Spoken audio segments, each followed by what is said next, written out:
दोस्तों, इतिहास में कई सभ्यताओं का जन्म हुआ, वह विकसित भी हुई, लेकिन समय व प्रकृति की मार से कई सभ्यताओं का तो दम घुट गया, कईयों का नामो निशान मिट गया।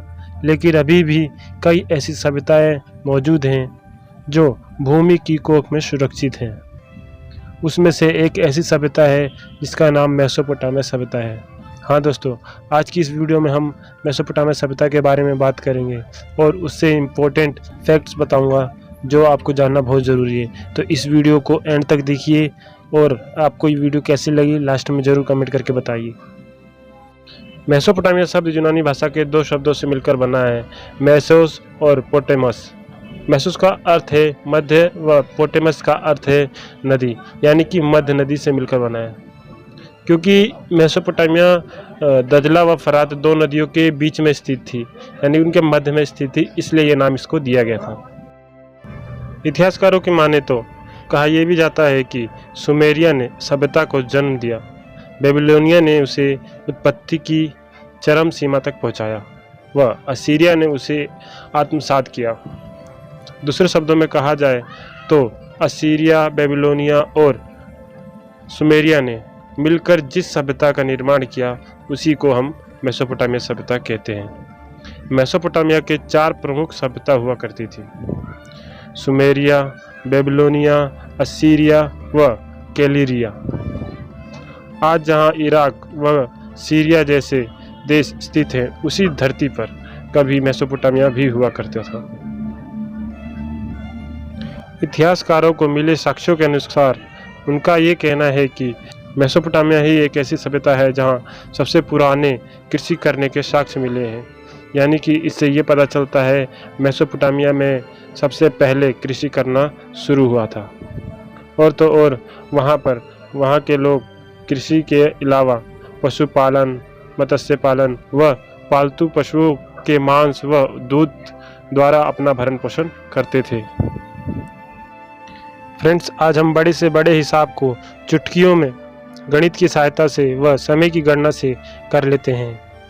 जैसे पृथ्वी के चारों ओर चंद्रमा की परिक्रमा के अनुसार एक पूरे वर्ष का 12 महीने में विभाजन, एक महीने का 4 हफ्तों में विभाजन, एक दिन का 24 घंटों में और एक घंटे का 60 मिनट में विभाजन, ये सब जो आज हमारी रोज़मर्रा की ज़िंदगी का अचेतन हिस्सा है, ये सब मेसोपोटामिया से ही मिला है। आज हम लिखने के लिए, हिसाब किताब करने के लिए नोटबुक का इस्तेमाल करते हैं, लेकिन 1800 ईस्वी पूर्व में ही नोटबुक का निर्माण हो चुका था। फ़र्क बस इतना था कि जो आज हम यूज़ करते हैं वह कागज़ व स्याही या प्लास्टिक का पेन या पेंसिल होता है, पर उस समय मेसोपोटामिया वासी मिट्टी की पट्टिका पाथकर ऐसा आकार बना देते थे जिसे वे अपने हाथों में आसानी से पकड़ सकें तथा उस पर कीलाकार चीज़ से लिखते थे। मेसोपोटामिया की खुदाई में हमें कई पट्टिकाएं मिली हैं जिन पर हमें कई सवाल मिले हैं, जिनके अनुसार हमें पता चलता है कि उस समय के विद्यार्थियों को इस प्रकार के प्रश्न दिए जाते थे, जैसे कि अगर एक खेत का क्षेत्रफल इतना इतना है और वह 1 उंगल पानी में डूबा हुआ है तो संपूर्ण पानी का आयतन निकालें। इस प्रश्न से यह ज्ञात होता है कि उस समय की गणित भी काफ़ी विकसित व कठिन हुआ करती होगी।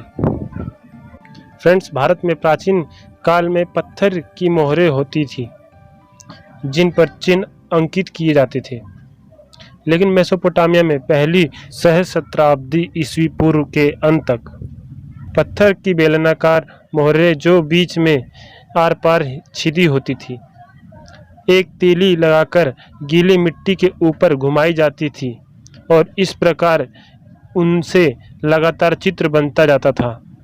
वे अत्यंत कुशल कारीगरों द्वारा उकेरी जाती थी और कभी कभी उनमें ऐसे लेख होते थे जैसे मालिक का नाम, उनके इष्टदेव का नाम, उनकी अपनी पदीय स्थिति, किसी कपड़े की गठरी या बर्तन के मुंह को चिकनी मिट्टी से लिप पोत कर उस पर वह मोहरें घुमाई जाती थी, जिससे उसमें अंकित लिखावट मिट्टी की सतह पर छप जाती थी।